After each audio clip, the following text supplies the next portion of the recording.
A quick note, the Sandy K Inner Circle is finally open. This has been years in the making, my private women-only community. Live Q&As, exclusive episodes, real conversations you won't find anywhere else. $47 Canadian a month. Link is in the show notes. Now let's dive into this week's episode. Hi, everyone. It's me, Sandy Cruz. Welcome to Sandy K Nutrition, Health and Lifestyle Queen. For many years now, I've been a trusted voice for people in midlife and beyond who want a deeper, more honest conversation about wellness. One that includes the physical, the emotional, the mental, and the esoteric. Most episodes are solo now because I want to bring you thoughtful research, lived experience, and grounded insight without noise or bias. And when I do bring on a guest, it's because their work genuinely adds something meaningful to the conversation. Here, we explore the full spectrum of what it means to be well, how the body functions, how the mind heals, how the spirit expands, and how all of these layers shape life lived with clarity and joy. Thanks for being here. And if this show resonates with you, please follow, rate, review, and share it. It truly helps the message reach more people. Hi, everyone. Welcome to Sandy K Nutrition, Health and Lifestyle Queen. Today, I'm going to talk about a topic that I'm going to say, maybe I shouldn't say a lot of people get wrong. I think a lot of people get the TikTok version. So I actually decided to go much deeper because I think that my audience is very intelligent and you guys deserve the depth of the true meaning of karma. And this is the science and the soul and the law of Saturn. You know, people talk about planets and the energy around the planets. I do believe, and I say this all the time, that, we would be, I would say, naive to think that we live here alone in our own little planet we call Earth without any influences influencing things around us. I think that's very naive to think that because I've talked about this so many times that in our world, there are so many things that affect our energy. And so this podcast is going to be all about karma and all the research that I've done. I've been getting a lot of feedback, like a lot, since I've changed direction of my show. So to give you a little background information, I started my podcast around February 2020, right before the pandemic. I am a registered holistic nutritionist. I am also a certified metabolic balance coach. I have numerous certifications in health and wellness, and I'm a big believer in whole body health. And that is the body, the mind, the spirit, and the soul. And my college training as a nutritionist does train on holistic health. I remember reading, what's her name? Caroline Miss, like the Akashic records. Like we learned everything, but then I also learned about sports nutrition and, endocrinology and basic physiology. And, it was just a great program. It's a 2-year college diploma. So that's my background. I started this podcast from nothing. No real connections in this industry. I went back to college when I was 46. Now I am 50. Oh my God, I'm 56. I went back to college 10 years ago. Geez, time flies. I used to, in order to build my brand, have a lot of really prolific physicians and doctors, and I talked a lot about hormones and menopause and the things that really needed a voice in this space of wellness. And then as things progressed, I felt like you guys deserve more. And I think I get a lot of feedback about how I went on solo episodes. And I have gotten great feedback because they are unbiased. So nobody's trying to sell you something at the end of my podcast. Sometimes we need that. That's okay. There's nothing wrong with that. It's just that most of my platform is not about that. I have had feedback saying, holy smokes, like you took on this topic in a way that I've never heard before. I don't think I need anybody's voice to add credibility to something that I built myself for over 6 years now. And the difference is that usually somebody with credibility comes with something that they're selling or their book that they want to talk about or their show or their supplements and that's all okay. I chose to not do that. I bring research to you that's interesting to me without trying to sell you something at the end of it. I've always believed in this, but I believe in this more now since January, more than ever, that you don't need an expert to tell you what to do. I am trying to empower my listeners to say, everything comes from within you, and then you get to pick and choose who you want to help you if you need the help. And a lot of us do. And there's nothing wrong with that. You know, you might have an endocrinologist who you really like, and they're the only ones who can really help you to the depth that you need help with. And that's all great. And that's all okay. But all the power starts with you. So, no expert, no person who's got all this credibility on any podcast can tell you what's right. And they can also maybe not give you all of the story because they're trying to sell their story. Whereas I'm coming here talking about a topic. Now, if anybody else is, confused about the direction that my podcast has going, I'm going to clarify this a little bit better. I actually translate real human experiences into conversations that matter to the masses. So, that might feel unfamiliar to some from what I've usually done. That's okay. I do hear from a lot of people on Instagram. Make sure you're following me on Instagram. I'm most active. It's Sandy K Nutrition. You can follow me on TikTok, any other platform that you're on in social media. I'm probably there.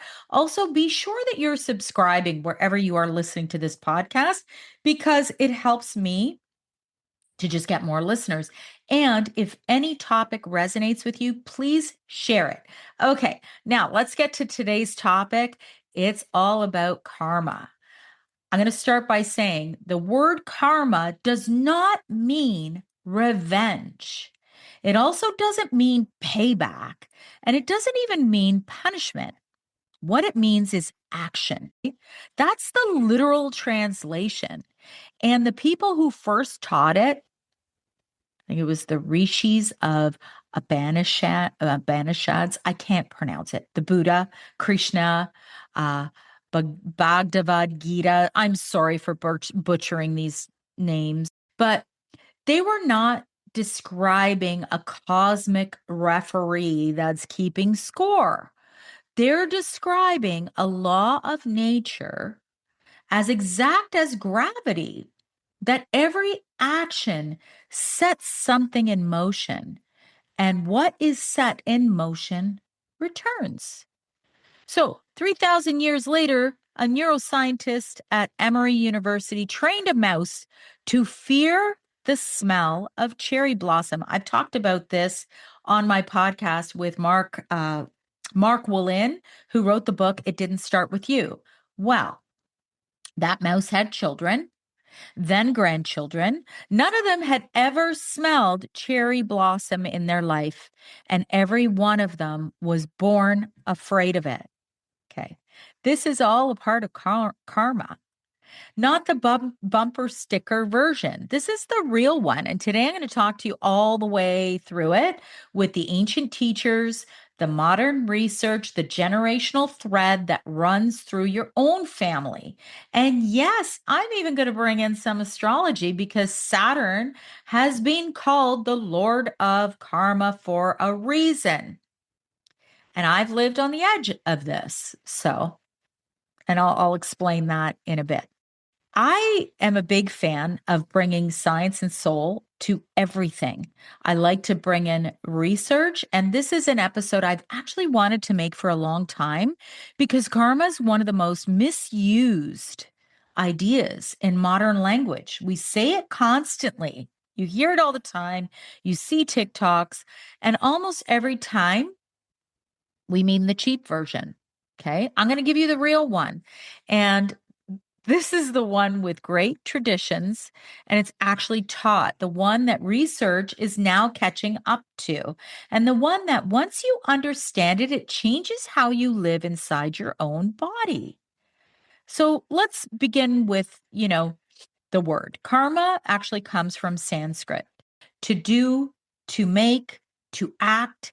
It translates simply to action or deed, not fate, not judgment, action. And from that single root, the great traditions built one of the most sophisticated theories of cause and effect that humanity has ever produced. It started with the Upanishad. They gave one of the earliest statements of the law. You are what your deep driving desire is. As your desire is, so is your will. As your will, so is your deed. And as your deed, so is your destiny. A person becomes pure by pure action and corrupt by corrupt action. Notice what he's saying. Your actions don't just earn you a reward or a punishment, they make you. You become the thing that you keep doing. Then there is the Buddha. And this is the piece that almost no one knows. In the Buddhist teaching, karma is not primarily the outer action at all. It's the intention behind it, underneath it. So the Buddha said it directly. It's intention. So that's karma. The will underneath the deed is what generates the consequence, which means two people can do the identical thing and create completely different, I guess, karma, because what was moving underneath was different. So sit with that for a second. It dismantles the revenge fantasy entirely. So karma was never about the surface, it was about the heart in the moment of acting.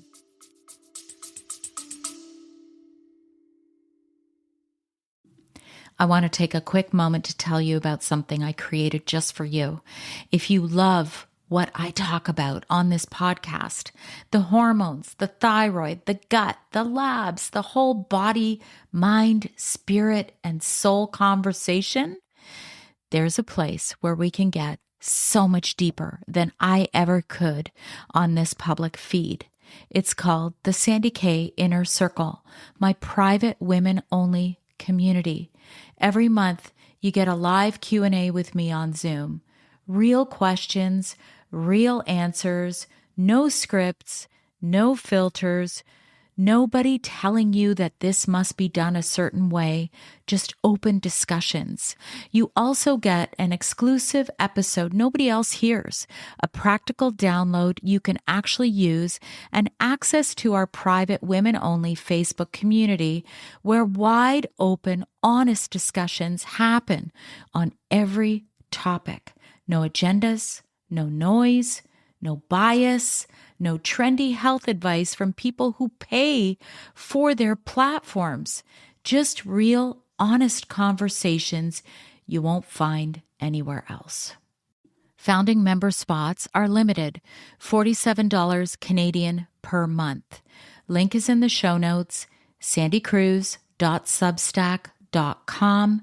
For women only, I would love to see you inside.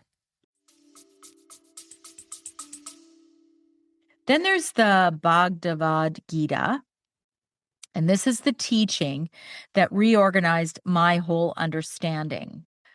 On the battlefield, Krishna tells Arjuna, you have a right to your actions, but never to the fruits of your actions.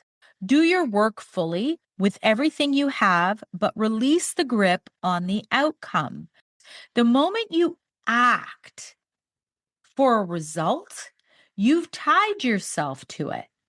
You've created attachment, and attachment is the hook that karma hangs on. The free human being acts well and lets go of the fruit. That's not being passive. That's the highest discipline there is. I mean, how many times have you heard that? I've heard that so many times.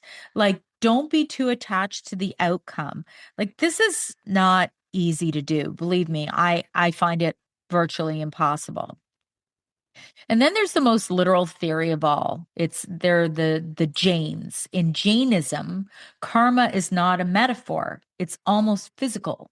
They taught that karma is a kind of subtle matter, fine particles that actually cling to the soul according to how you act, weighing it down, clouding its true nature. Cruelty makes the soul heavy and dark. Purity lets it lighten and rise. 3,000 years before anyone could measure a thing, they intuitively indicated that your conduct leaves residue on you. Hold that thought because the science is about to say something kind of close to that. So there's a thread that runs through all of this. And none of them are describing punishment from outside.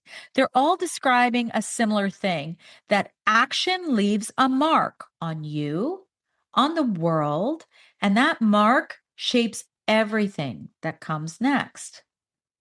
So let's talk about the Western echo, and then there's the science. So now here's what fascinates me. And this isn't only an Eastern idea. The West arrived at the same law from completely different doors. Even physics gives us the echo, Newton's third law. For every action, there is an equal and opposite reaction. We accept that without question when we're talking about billiard balls, right? The traditions simply applied to conduct. But here's where it stops being philosophy and becomes more measurable. You don't have to take karma on faith to watch the machinery turn.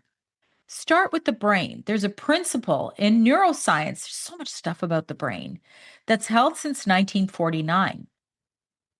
The shorthand is neurons that fire together, wire together. We've all heard this now, right? So and this is the neuroscience around karma. Every time you repeat an action, a thought, a reaction, you physically strengthen the neural pathway that produces it. So your habits are not abstract, they are wired structures built by repetition.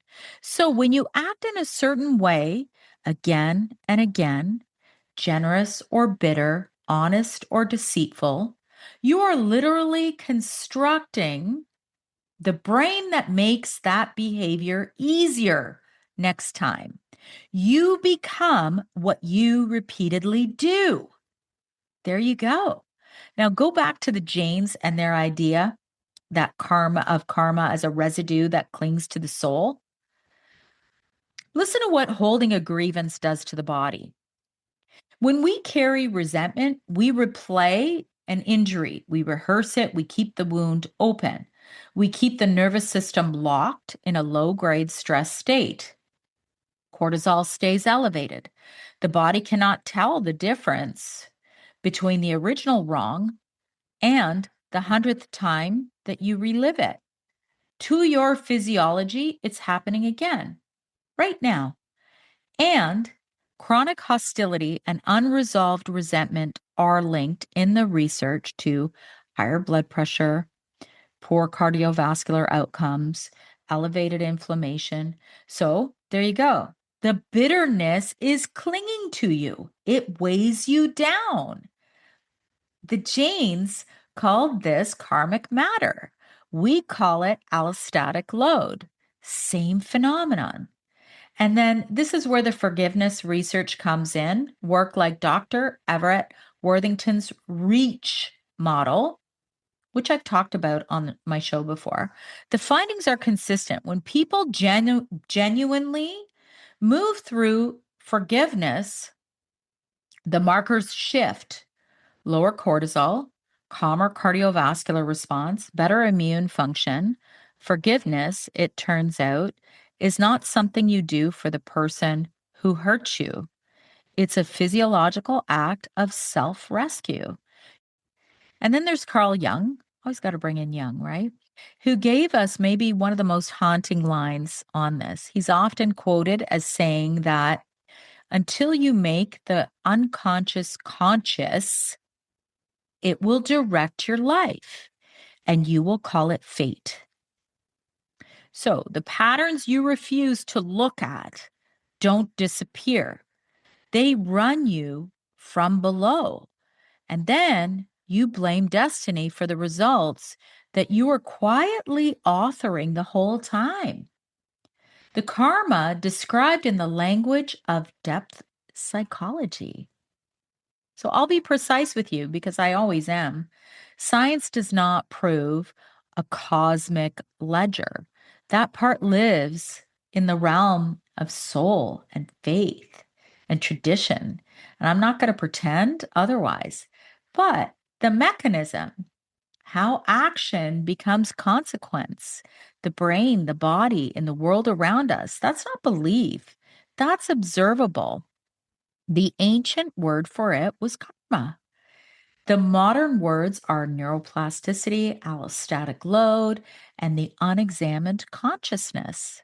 You see how it's all connected? It's pretty cool. Let's talk about generational trauma.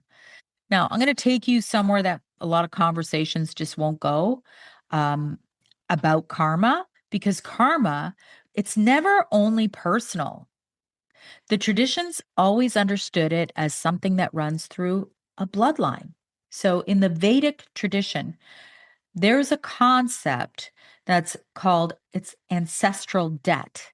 So the idea that we inherit not just our ancestors' features, like I might look like my grandmother, but also their unfinished business, their unpaid debts, their unresolved wounds, that something can be handed down a family line, waiting until somebody finally has the awareness to clear it. I believe I am one of these people, healing things, lineage, family lines, like very powerful stuff when you're using it to help heal the world. So, for most of modern history, science would have called this like a superstition. Genes are genes. The thinking went that you inherit a sequence, and the experience your grandmother had cannot possibly be written into you. And then the research started coming in and it broke that assumption wide open. So I mentioned the mice. In 2013, the two researchers at Emory, they trained the male mice to fear the smell of some sort of a chemical, and it smells like cherry blossom. So, and they paired it with a mild shock. So the mice learned to dread that one specific scent. Then the researchers led them to have offspring and took measures to make sure that those babies could never learn the fear socially.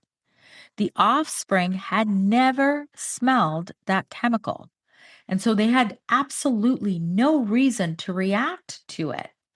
And yet they were born more sensitive to that exact scent and only that scent, not others. So were the grandchildren.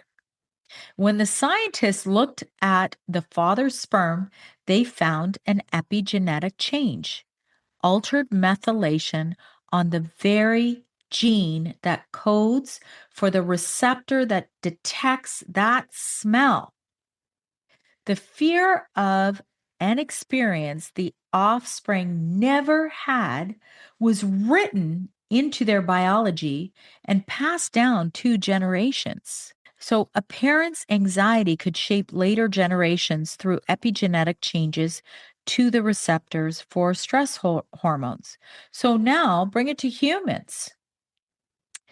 Mount Sinai, there's a Dr. Rachel Yehuda at Mount Sinai spent years studying the children of Holocaust survivors. She and her team found that both survivors and their grown children carry changes in the methylation of a gene called FKP5, a gene that helps regulate the entire body's cortisol and stress response system. So, this was among the first evidence in humans that the imprint of a parent's trauma experienced before the child was even conceived could show up in a child's own biology. This field is young. And, it's careful. The inheritance is more complicated than a simple copy passed down. And, good scientists are still working at, exactly how. But the direction it points to is still very profound. The body remembers what the family went through, the grief, the famine, the terror. It leaves a residue that doesn't always stop with the person who lived it. So, when old traditions, speak of ancestral karma, of a debt that travels down a line, they weren't really being mystical. They were describing in only the language they had something that we can now measure kind of in a gene. And here's the soul side of it. The healers who work with this, there's Bert Hellinger's family constellation work, or in the wellness world, Yvette Rose's work on ancestral patterns in the body. I recorded with her. Listen to it. It's fabulous. They all describe the same thing from the inside, that we can carry our family's unfinished pain unconsciously and act as though it were our own until someone in the line finally turns and faces it. That person becomes what's sometimes called the cycle breaker, the one who clears the debt. And I think a great deal of the deep healing work we do as women in midlife is exactly that. We are clearing karma that's not even ours. We're paying down a debt that maybe we didn't open. So no one downstream ever has to deal with it again. You hear about family curses. I recorded a podcast on this in January. And one of the things I did talk about was when you see people who have the same thing happen at the same age, and there's no real explanation for it. Like you were, let's say, a teen mom, you got pregnant at 16, and then your 16-year-old daughter gets pregnant, and then, like it goes on and on. It's like, how do you explain that? Is it karma? Is it, what is the reason for this? So let's talk a little bit about Saturn. This is a planet, and Saturn's often referred to as the Lord of Karma. And this is the part where astrology stops being just decoration and starts telling a similar story. So I'm going to preface this by saying I'm not a big believer in predictive astrology. However, I do study it. I do study full birth charts. I'm not talking about just the fact that, you might be a Gemini sun. Big deal. That's one small little piece of a massive puzzle. That's not easy to decipher. However, astrology is very interesting because the time that you were born, when you were born, where you were born, the planets around you, all of that, I believe, has meaning. So every piece of what I just described, time, structure, inheritance, consequence, the bones of a family line, the debt that travels with it, actually belongs to like one planet, and that's Saturn. In the Vedic tradition, Saturn is named outright as the Lord of Karma, the one who weighs every deed and returns it exactly without sentiment and without mercy, but also without cruelty. Saturn doesn't punish out of spite. Saturn simply collects what is owed, and Saturn is the planet of time itself. It nearly takes 30 years to cycle the chart, which is why Saturn's consequences never come fast. They come later, they come complete. And Saturn plays the longest game there is. Saturn also has rules. Everything's structural and inherited. They have, like, Saturn rules the bones of the body, the skeleton you're built on, the father. Like, this is all the symbolic sides of Saturn: the father, the lineage, the ancestral line, the debt passed down. So, that generational karma that I walked you through, that gene that I mentioned, the FKB5 gene, the ancestral debt, the pattern running through the bloodline, astrologically, all of this is in Saturn's house. He is the planet of what we inherit and what we owe. So now Capricorn. Capricorn is the sign that Saturn rules. So it carries Saturn's entire signature: patience, endurance, the long view, integrity, that it has to be earned rather than handed over, and a very, very long memory. Capricorn doesn't react. Capricorn waits. Capricorn builds. And Capricorn doesn't forget. So a stellium is when you have three or more planets that are clustered together in a single sign. And that's a concentration of energy, all saturated.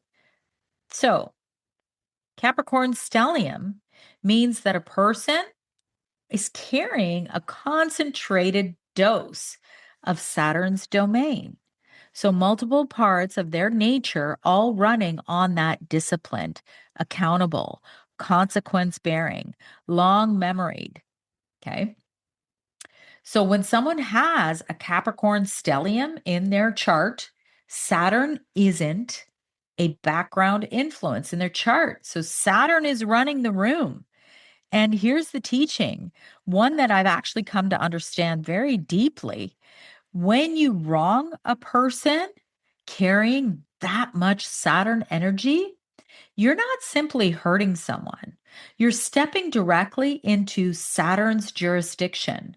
You're putting an action into motion in front of the one energy that exists to return actions to their source.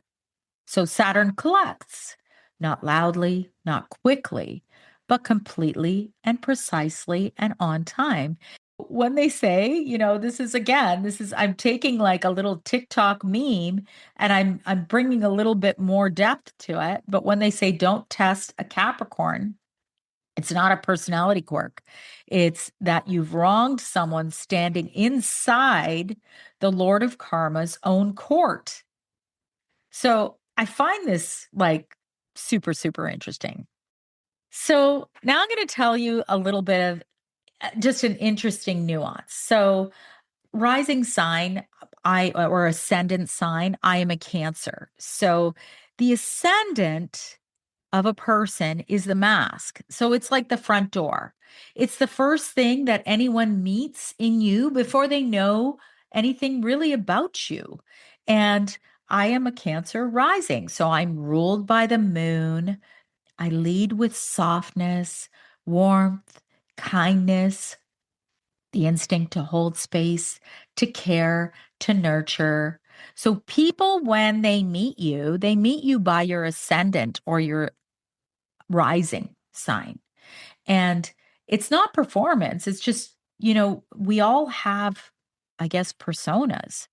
So, I am very soft and I am very kind. It's not just, the outward, what it looks like, but what people do with that is they underestimate me as a softie. They mistake this softness for weakness. They see the kindness. They, file me as a certain way, the underdog, someone who can be tested, someone, and it's kind of something underestimated is a good way. So, Cancer and Capricorn, pretty opposite, two very ends of, an axis. So the moon's softness and Saturn's steel are wired into the same wire. So my Cancer rising and my Capricorn stellium live on that same axis. I am the nurturer, but I'm also the taskmaster as well. So I have the open hand, but I also have the long memory. So the warmth that you meet at the door and the consequence that you never see, it's all there. So I find this super fascinating because I've actually seen situations where this has played out. And I encourage everyone to go and just do a little more depth into your birth chart because I think you'll find it very fascinating. I actually want you to know what to do with this information. So I'm going to bring it all home for you. So if karma means action, and action becomes consequence through the brain, the body, the bloodline, time itself. And if Saturn is the patient law that returns every deed to its source, then the most freeing thing I can tell you is this: you are not the enforcer. You don't have to be. And that's probably the most freeing thing. The entire exhausting project of making sure that people who wronged you get what they deserve, you can put that down. Not because whatever happened to you didn't matter, not because you're weak. You put it down because the law is already running, and far more precisely than you ever could. Because the other thing I always think, if you do things out of revenge, then right there, you're kind of turning the tables back onto you. So the only karma that is actually yours to manage is the karma that you're creating right now, the intention underneath your own actions, the patterns that you're wiring into your own brain, the cortisol you're keeping in your bloodstream, the inheritance that you're either passing down or clearing for everyone who comes after you. And underneath all of it, the deepest one of all is whether you keep abandoning yourself to carry everyone else, or you finally choose to come home to you. That is the whole assignment. So tend that. And you never have to worry or fear the law because the law is on the side of the person who always refuses to betray themselves. So I never really got that deep into that part of it. But let's say, I'm going to give you an example. Let's say you spend your whole life abandoning what's right for you. That is actually a form of karma that might not be to your own benefit because one should never, ever abandon what's right for ourselves. And I've actually recorded podcasts about women who decide to stop abandoning themselves because they were busy raising children. And these are very real things. And the laws of energy and the laws of the universe. And even they always say, if you're on your flight and you need to use the oxygen mask, put yours on first. This is a very important energetic lesson in life. So here's the big thing to carry out of this episode.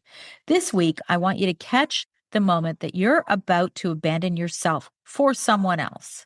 The moment you're about to carry what was never yours to carry, just to remain loyal, just to be nice, just to be a good person, or you think, but then you're the one who's carrying the load for them.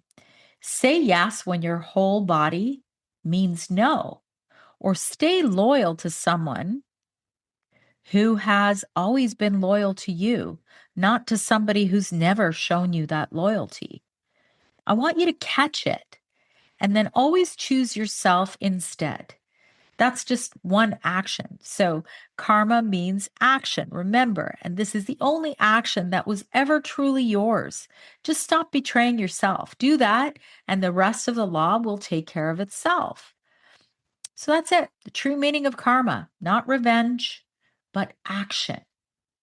So I've given you a number of different thought processes around this. I've given you a little bit of neuroscience and epigenetics that's really catching up to this. And this is also the thread that runs through your own family line, and Saturn keeps the books so that you can put down the weight of the enforcement and just live clean. If this podcast moved something in you, share it with another person who may also find it fascinating, interesting, unbiased, and worthwhile. Please remember to subscribe. And also, if you could just rate it and review it, Apple and Spotify are the best ways to do that. And I want to thank you each and every week for being here. I appreciate you guys so, so much. Have a good week. I hope you enjoyed this episode. Be sure to share it with someone you know might benefit. And always remember, when you rate, review, subscribe, you help to support my content and help me to keep going and bringing these conversations to you each and every week. Join me next week for a new topic, new guest, new exciting conversations to help you live your best life.